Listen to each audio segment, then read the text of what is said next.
শত নির্যাতন বাধাও দমাতে পারছে না মুসলিমদের। এ দৃশ্য ইসলামের অন্যতম গুরুত্বপূর্ণ জেরুজালেমের আল আকসা মসজিদের। পবিত্র রমজান মাসের প্রথম তারাবির নামাজে মুখর হয়ে ওঠে এ পবিত্র মসজিদ। মিনারের ছায়ায় সারিবদ্ধ হাজারো মুসল্লির কণ্ঠে ভেসে আসে তারাবির সুর, যেন দখল ও দুঃখের শহরে নেমে আসে প্রশান্তির চাঁদ।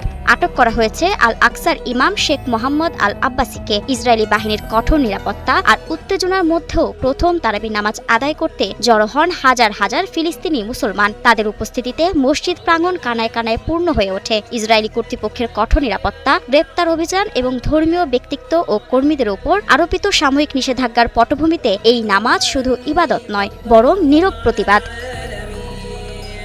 আনাদোলু এজেন্সি জানিয়েছে, নামাজের সময় পুরো এলাকা ঘিরে রাখে ইসরায়েলি পুলিশ। প্রত্যক্ষদর্শীরা জানান, মসজিদ প্রাঙ্গণের ভেতরেও পুলিশ সদস্যদের অবস্থান করতে দেখা যায় এবং তারা মুসল্লিদের মধ্যে চলাচল করছিল। তারাবির নামাজে ইমামতি করেন আল আকসা মসজিদের খতিব সৈয়দ ইউসুফ আবু। সামাজিক যোগাযোগ মাধ্যমে ছড়িয়ে পড়া ভিডিওতে দেখা যায়, ইসরায়েলি পুলিশ মসজিদ কমপ্লেক্সের ভেতরে অবস্থান করছে এবং মুসল্লিদের সারির মাঝ দিয়েও চলাচল করছে। এর আগের দিনের শুরুতে জেরুজালেম ও ফিলিস্তিনি ভূখণ্ডের গ্র্যান্ড মুফতি শেখ মোহাম্মদ হোসেন ঘোষণা দেন, বুধবার 18 ফেব্রুয়ারি থেকে শুরু হচ্ছে মুসলমানদের পবিত্র রমজান মাস।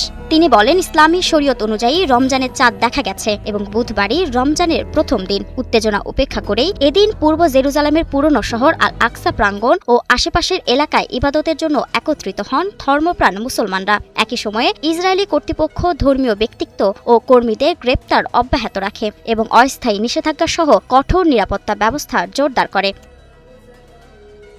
Euro Mediterranean human rights monitor জানিয়েছে, রমজান শুরুর আগ মুহূর্তে পশ্চিম তীর ও পূর্ব জেরুজালেমে ইসরায়েলি বিধিনিষেধ আরও তীব্র হয়েছে, যার সরাসরি প্রভাব পড়ছে মসজিদে প্রবেশের ওপর। জেরুজালেম গভর্নরেটরের তথ্য মতে 2026 সালের শুরু থেকে এ পর্যন্ত ফিলিস্তিনিদের আল আকসা মসজিদে প্রবেশে 250টিরও বেশি নিষেধাজ্ঞা আরোপ করা হয়েছে। পরে তাকে মুক্তি দেওয়া হলেও এক সপ্তাহের জন্য মসজিদে প্রবেশের নিষেধাজ্ঞা জারি করে ইসরায়েলি প্রশাসন।